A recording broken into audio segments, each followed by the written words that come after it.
Yeah, so this time I'm here to talk about something totally different, about visualizing Runkeeper with the web, or like with browsers. So yeah, I'm Ben. I'm wearing the same t-shirt as Phil, which I thought would be funny, but it made me feel kind of weird actually. So yeah, I don't think I'll do that again. I'm down from Oxford today, where I work for a company called White October. So we're a web agency, and we also host conferences, which is kind of fun. So I do front-end engineering there. I've been there for 5 years, and come Christmas I'm going to leave White October and go and like hang out in the snow and do things up hills and stuff. And then in New Year I'm going to start working at Pusher with Phil, on Phil's team, which is kind of cool. I only just realised on Monday that this is actually a P, which is cool. So this is like WOP. Like that. Another thing I do up in, I was about to say JS land, Oxford. Another thing I do up in Oxford is I help run JS Oxford, which is a meetup. This is our logo. We've also got a horse and some lasers. This isn't totally official yet, but I'm kind of like using brand awareness by showing everyone it. So JS Oxford. We organise conferences. One of the conferences that I'm helping organise at the moment is Render, which is going to be happening in April-ish time, I think. And that's going to be brilliant, so you should check that out. There's a website, so go to it. So I'm going to be talking about Runkeeper. Does anyone here use Runkeeper? Cool, a few of us. Anyone else use other tracking apps like Strava or other things? Cool, brilliant. And what we're going to do is we're going to talk about how to get our data from Runkeeper and visualizing it using the web.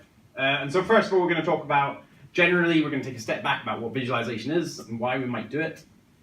Then we're going to talk about different ways of getting our data out of Runkeeper and into our hands. And then once we've got that, I'm going to talk about how we can visualize that using browsers, like different kind of graphs we can draw and stuff. And then finally, I'll talk about your data and you. So visualization. To me, visualization is just pictures, right? It's kind of pictorial forms, but there's this other aspect to it, which is data. So visualization is a transform from data to pictures,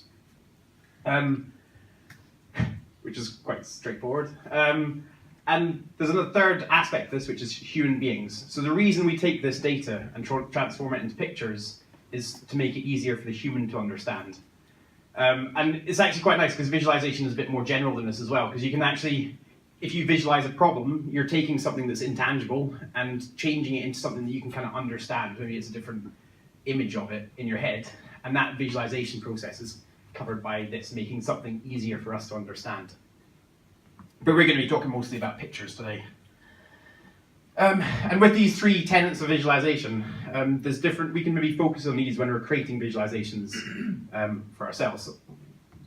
So firstly, for the sake, by focusing on the human beings. So as humans, we're really good at understanding visual input, but when I show you something like this, it's really hard for you to understand what it is. So this data set here is some readings from a pulsar star that are kind of like normalized, and it's very interesting data, but we're unable to kind of understand that because we can't get our heads into that data and make sense of it. Whereas if we transform this data into something more visual that we can understand, we can just plot this in a graph, and suddenly we've got this visual thing which we can now understand what a pulsar, what period it has, some properties of that, which is really powerful. And so by transforming that data into something that is more understandable by a human, we're doing visualization. One thing that's kind of cool to know about and cool to see is pre-attentive attributes. So this is like a reason why it's a thing that we can utilize when we're making visualizations. So these are things that cues that you can give to humans to make them notice something faster than they would if they actually had to get embedded into data. So what I'm going to do is I'm going to show you this. I'm going to show you a grid of numbers, and when you see it, I want you to try and count the number nines, and I'm going to give you like a few seconds to do that. So there's going to be 100 numbers, and I want you to see how many nines there are. Raise your hand when you get it. Cool. So that was really hard because you've got to get into the data and you've got to kind of scan through it and take in every number and understand what it is. Whereas if we have some pre-attentive attributes, if we give these 9s hue and size differences, then suddenly we can tackle that problem a lot more by using these pre-attentive attributes. So here we've changed the hue, the size, and the color. Yeah. Did you get 9? I saw you talk before. All right. Cool. So these are some other pre-attentive attributes. As I said, we've got hue, intensity, and size. Motion's a kind of cool one because it's a selling point for making your graph spin around and stuff, which is kind of nice. But, I find these quite interesting. Another reason we might do that, might create a visualization, is for the underlying data itself. So this is a kind of classic visualization about Napoleon's march on Russia. So you can see on a map where the soldiers marched, and the width is how many soldiers there are in the armies, and you can see it depleting as they're marching over to Russia, to Moscow, and then going back, there are hardly anything. So you can see location, army size. Down the bottom here, you've got temperature on the way back. And this graph has actually got 6 different, completely different, very complex points of data in it. And this visualization is able to combine them all and be really true to that data and bring it out in a really compelling and understandable way. There's a couple of tools you can use or be aware of for this. So one's called data ink ratio, which is how much ink you're using to display the graphic rather than the data itself, and the data density. And yeah, these are things not really to live by, but it's cool to be aware of when you're analyzing the visualizations that you're creating.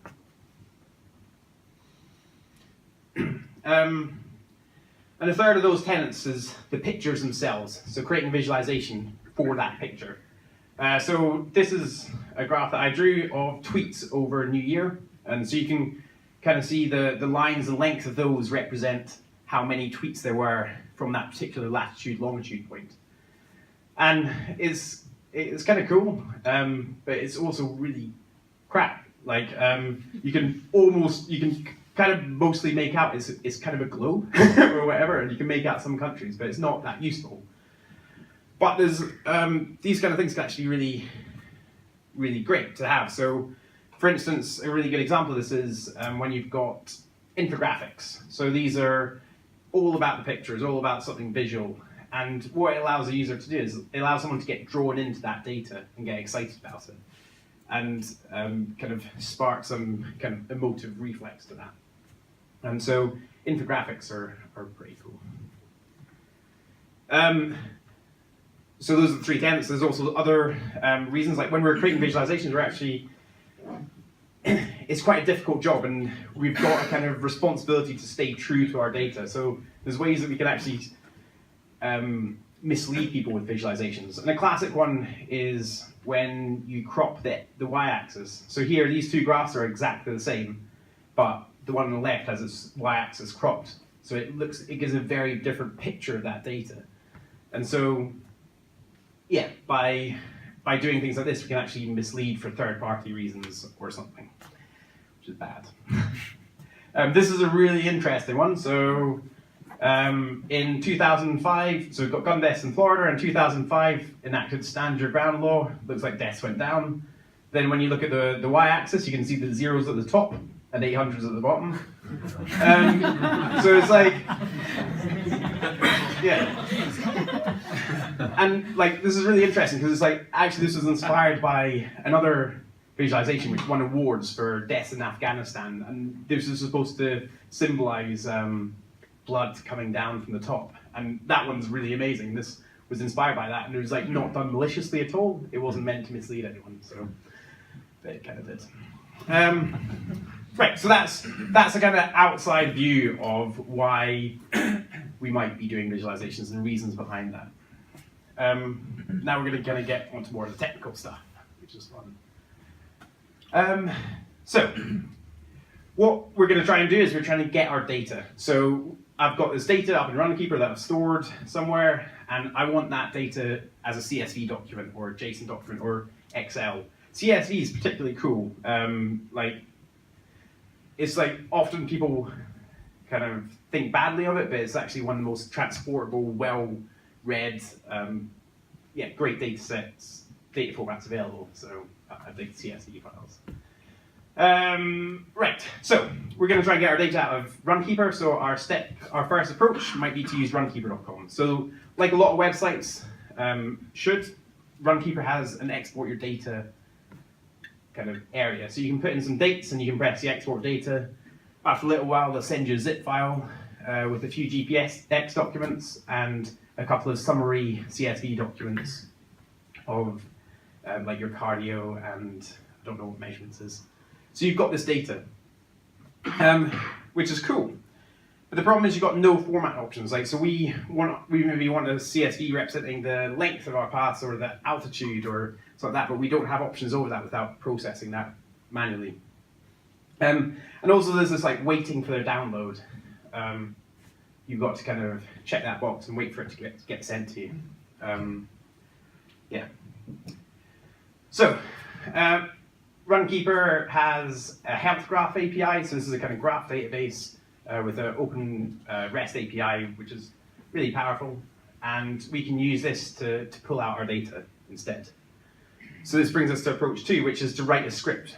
Okay, so here's a script, runkeeper export.sh, which pulls down the data, bundles it into some folders, pulls out some things, and puts it into a JSON file. Which is cool, it's up on GitHub, everyone can download it and run it themselves. Great.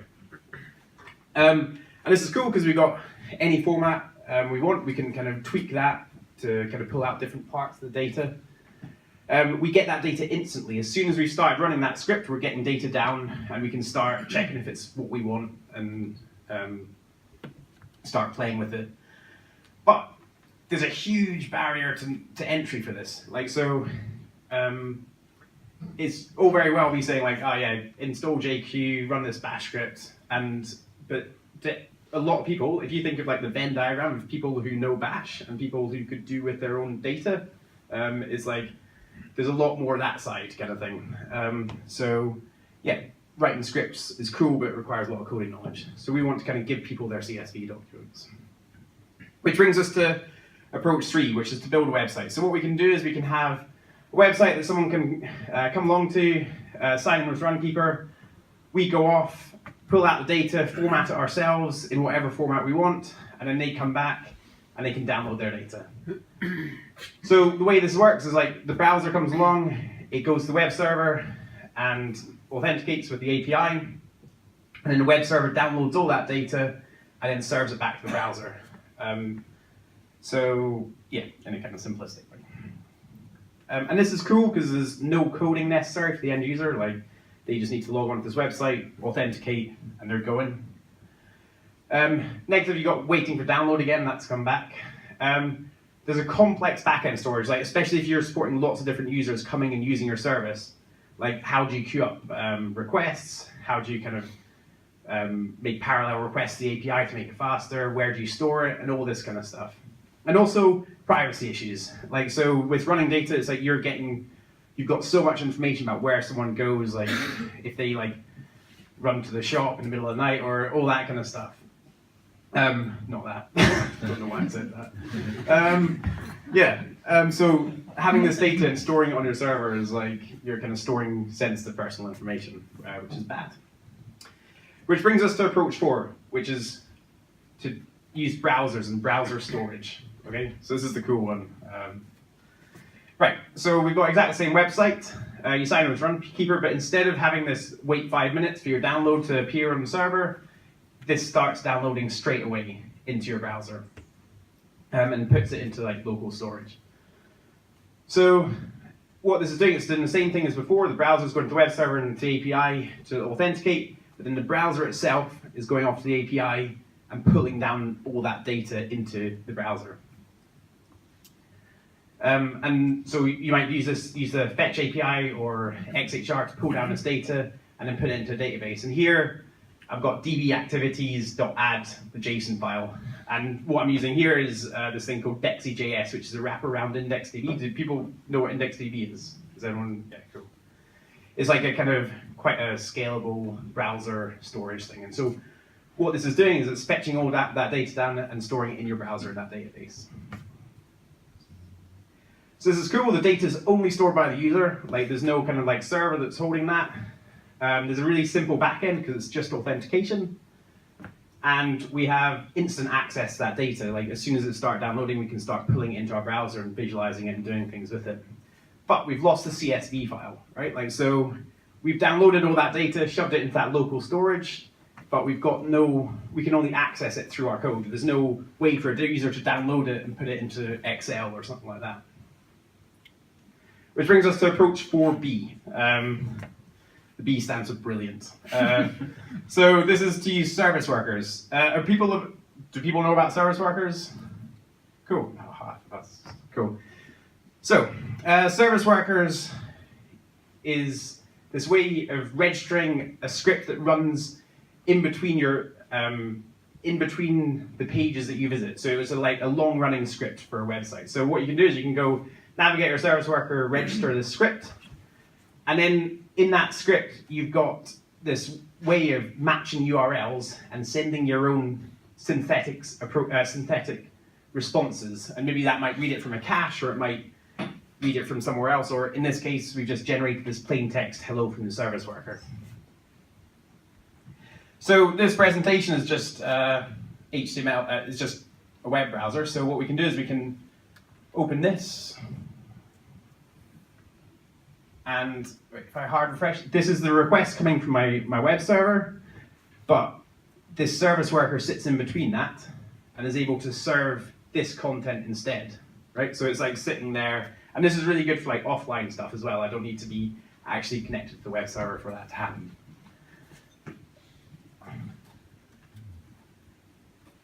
So this is cool for what we're wanting, because we can take that data out of our database, convert it into a big massive CSV string, and then serve that back to the user. So what we've done is we've synthesized this CSV document from our service worker itself. So it's pulling it from IndexDB and back into our browser. And what's super cool about this is if we've downloaded all those Runkeeper activities, we might pull that down as a list of activity summaries.csv, but we can also serve it in completely different data types and not have to re-request that data back down from the server. So we've already got that in our browser, so we can kind of cut it any way we want in different formats. So we can have JSON, we could have GeoJSON, which is like a particular kind of schema around JSON, or we can even generate kind of binary files, which we'll get onto. And the nice thing about this is that once you've got your service worker running, you can just request data from it as if it's a standard JSON file or whatever. And you don't need to know anything about IndexDB. You don't need to kind of have to kind of deal with that opening connections and stuff. It's really nice abstraction. So this is all green. Data is only stored by the user, which is cool. We've got a simple backend, as before. Instant access to our data. We can download it as soon as it starts downloading. And we've got a CSV file, which is super great. Right, cool. So that's using service workers to let us access our data in a much cooler way. So I'm going to show you a demo, but this is like not anything to do with Runkeeper or anything, but it kind of ties mine and Phil's talks together. So what I'm going to show you is like that kind of using a service worker, but for real-time data. So I wrote this yesterday and on a train down one second.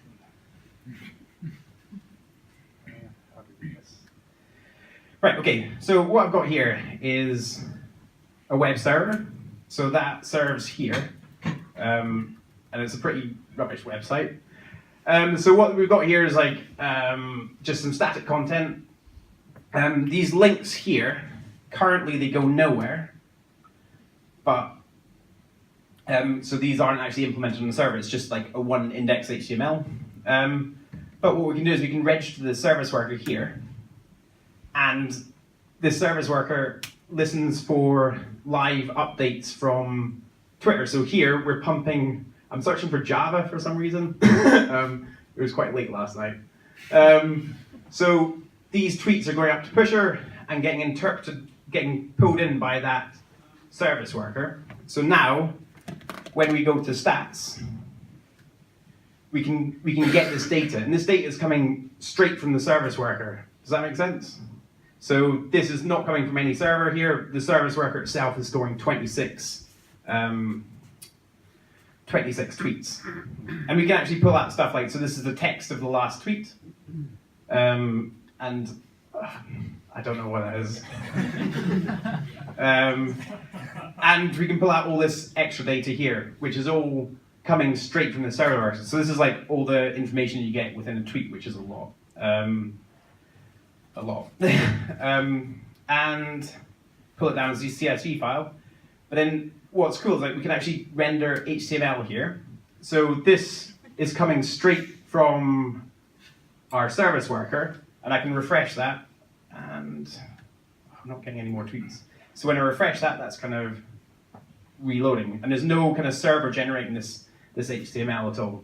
This is all coming from JavaScript. And what's super cool is that if I switch off this web server, so we don't have a web server running anymore, then I can reload this page and it still works, right? So there's no web server running, there's no kind of like network directly to that browser, and this content is coming from that service worker and being updated from here in a really beautiful UI. So if I refresh here, you can see this website's offline now. But yeah, anyway, that's how you can do service workers with real time. Cool.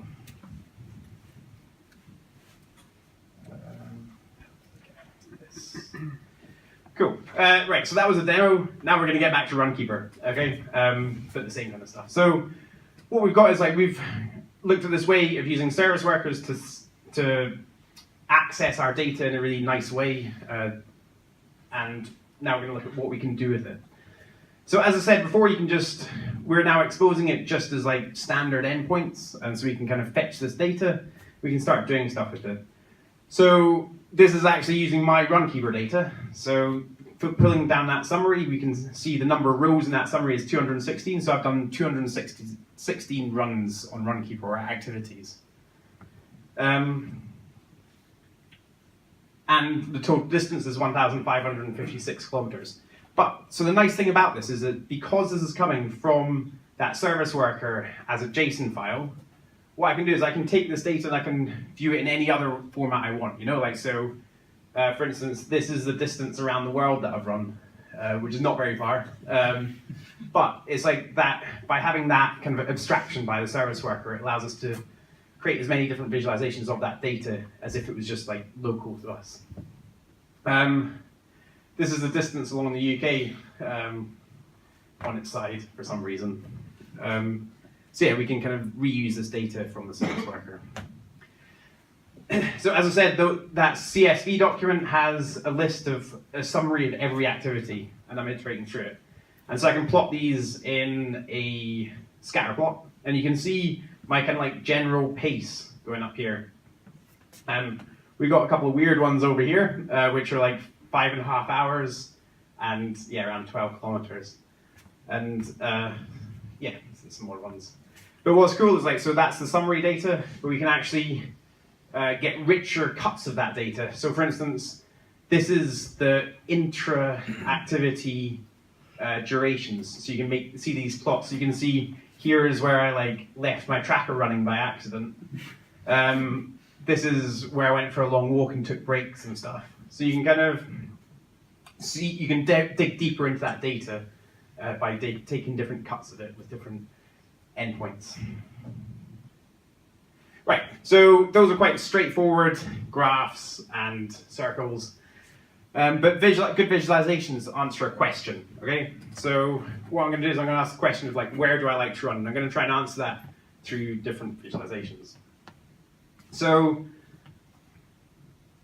first of all, so each of these points have a latitude and longitude, right? So what I've done here is I've plotted, you might be able to see it just up here, there's like a blob, and over there. So I've plotted the latitude and longitude of all these points together in this area.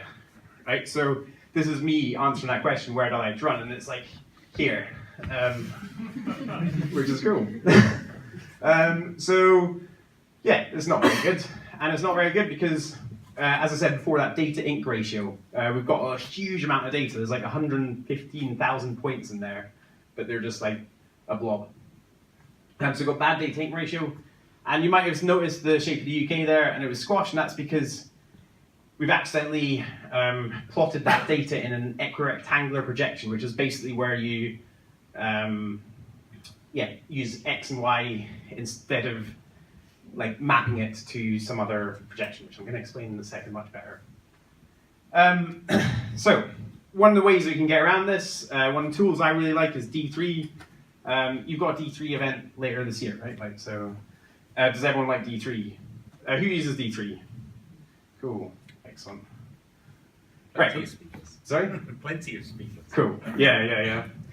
So D3's got like a kind of a package in it which allows you to do geographical manipulations, which is really super handy. So, for instance, if we take a set of points, this is 1,000 points around the coastline of the UK and through the middle, and we can take these points, and instead of plotting the equirectangular thing, we can replot it into a more normal, I think this is Mercator, I don't know, some more normal projection. So we've basically taken those points and replotted them in a way that's more natural to us to understand. Another thing that D3Geo does is you can take all these coordinates and you can make a path out of it. So this is just a single SVG path rather than 1,000 SVG circles. So this makes it a lot easier for us to manipulate it and do things with that data. So what I can do with this is I can use my Runkeeper data, those latitude, longitude points, and I can plot this as an SVG element. So this is a run around a park in London. And I can take all my runs and do exactly the same thing. So you can see what we're doing is we're using a lot more. There should be more than that, I think, but whatever. We're using a lot more, our data ink ratio is a lot better now. Even though it's a bit messy. And because they're single SVG elements, we can start doing things like laying them out in particular ways and kind of playing around with them and resizing them. So what you can see here, you can start seeing some patterns in these, some of them look quite similar. And what we can do is we can refer back to the original coordinates to start grouping these together. And so you can see some of these are getting highlighted in red and yellow, and that's to do with the bounding box that they share. And we can regroup these, again, using these bounding boxes, and we get these basically like about 10 different distinct areas. And there's one place with a lot of data in it. So these are basically the places that I like to run, okay? So there's like these 10 or 12 different areas that share activities within them. And by far the most is this one. So this is Oxford, like a really kind of terrible map of Oxford. But what you can see on this view, I like to run around the center of town around here kind of thing, and sometimes go out into the outskirts around that. So we're kind of like answering that question of where I like to run and getting this data in a view that's a lot richer for us. But with these 10 places, we've not really kind of answered this this question of like where I like to run, like where do I do my activities. It's quite an abstract notion to have these 10 places. So what we can do is we can try and have something that's more connected with the way that we understand the world, because we don't think of like these distinct patches necessarily. So what we're going to do for this is we're going to use that binary path, and what we can do, so I've got these paths in such a way that I can just shove it straight onto the GPU through 3JS. So yeah, what we're going to do is we're going to see that data. So I've added a circle to make it a bit easier to understand, but what we're doing is we're zooming into kind of south of England here, and like this is Brighton. And so this is that data plotted into using 3JS or WebGL using GPU. So it's a lot more, we're able to kind of rotate it around and be a bit more fancy with it. So yeah, zooming out from Brighton, you can see that big blob up at the top is Oxford, which we can go across. And this view, we're kind of getting a feeling of how these places are connected, right? Like you get a feeling of that travel across from one place to another.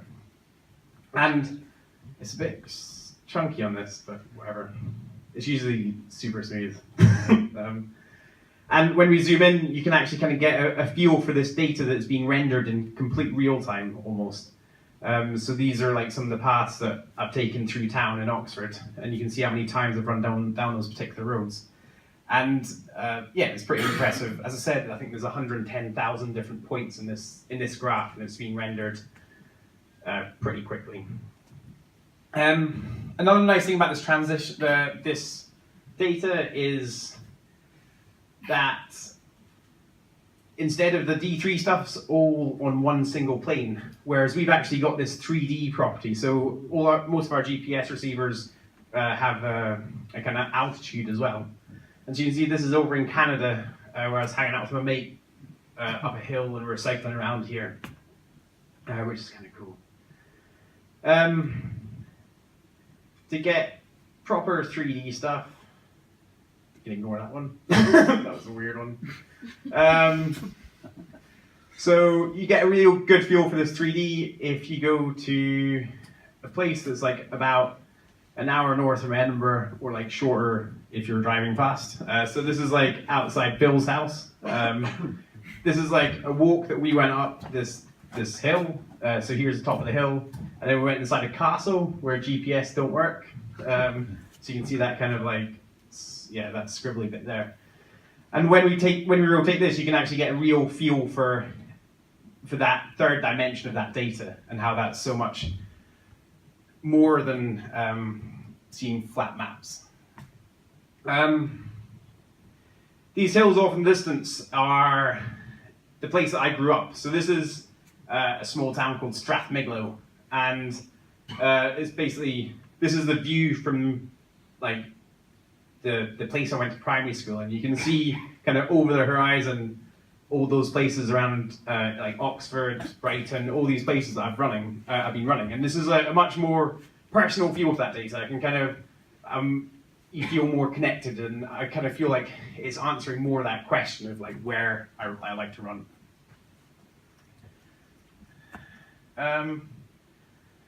Right, okay, so that's some different ways that we can use browser technologies to create visualizations.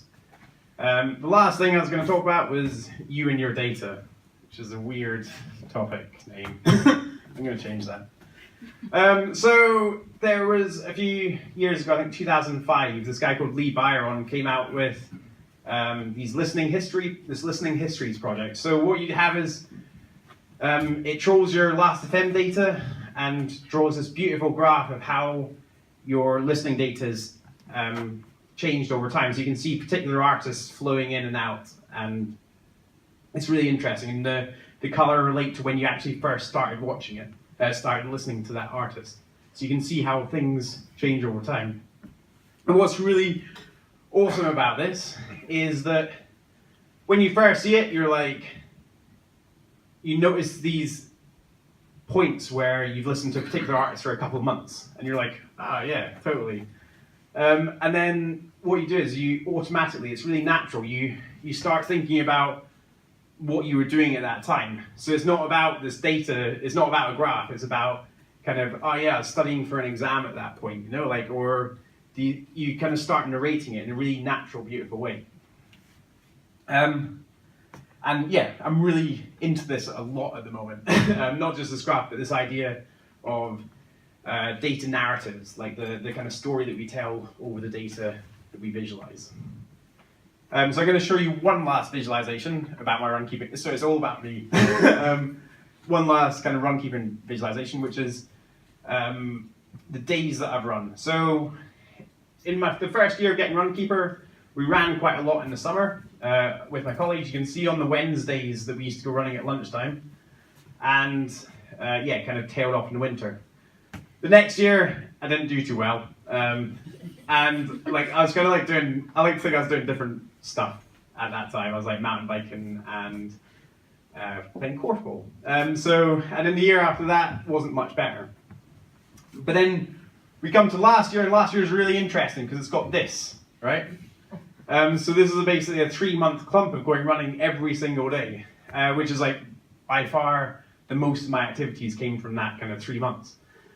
And so basically at that time I was going through a really kind of rough breakup with a girl, and I was just like, I'm going to run, and started kind of going out running to kind of get some space, and then it started turning into a daily thing. And then I drunkenly booked flights to go and visit my mate in Canada and went mountain biking with him, which was like the best thing ever. And then carried on doing it when I came back, just because I was really into it. And the point I'm trying to make here is that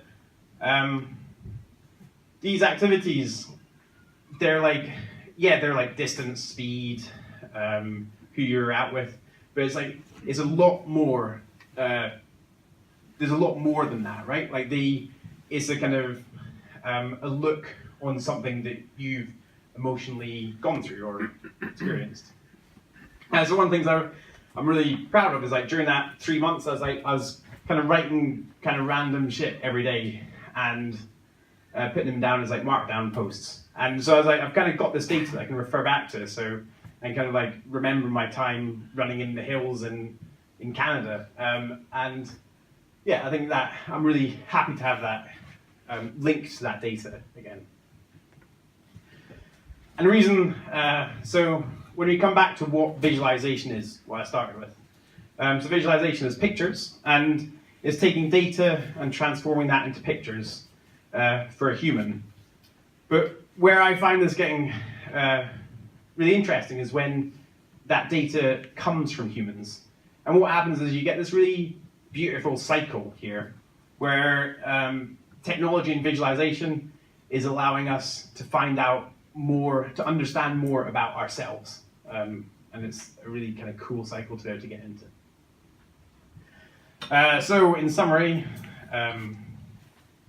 give people their CSV files. That's a good thing to do. And we're more than data. So the data we produce is nothing without us, right? We can get a lot by appreciating that narrative through the things that we do. And things are pretty cool. I wrote that on the train, I don't know what I meant. Especially service workers, they're very cool. So yeah, thanks a lot for that. Cheers.